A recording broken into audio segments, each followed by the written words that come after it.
പാലക്കാട് ബാധ ഒഴിപ്പിക്കാൻ പൂജ ചെയ്തതിന്റെ പേരിലുണ്ടായ സംഘർഷത്തിലെ പ്രതികൾ പോലീസ് പിടിയിൽ. 4 പേരാണ് പിടിയിലായത്. പൂജാരിയും ബാധ ഒഴിപ്പിക്കാൻ എത്തിയവരും തമ്മിലാണ് സംഘർഷമുണ്ടായത്. അവർ ചോദ്യമൊന്നുമില്ല, വന്നത് ഒരു സ്റ്റീൽ റാഡും കൊണ്ടായിരുന്നു വരവ്.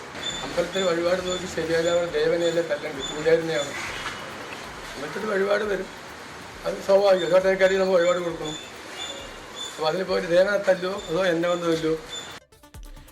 ശ്രീകുമാരൻ പാലക്കാട് ചെയ്യുന്നു. ശ്രീജിത്ത്, എന്തിനായിരുന്നു ഈ മർദ്ദനം? അതായത് 1.5 വർഷം മുൻപ് ഒരു ബാധ ഒഴിപ്പിക്കാൻ ഒരു പെൺകുട്ടിയെ ഈ വിഴുമല എന്ന സ്ഥലത്തെ ഒരു ക്ഷേത്രം ഇദ്ദേഹത്തിന്റെ സ്വകാര്യമായ ഒരു ആശ്രമമാണ്. രമേഷ് കുമാർ എന്ന സുരേഷ് സ്വാമി, അതാണ് അദ്ദേഹത്തിന്റെ പേര്, അവിടേക്ക് കൊണ്ടുവരുന്നു.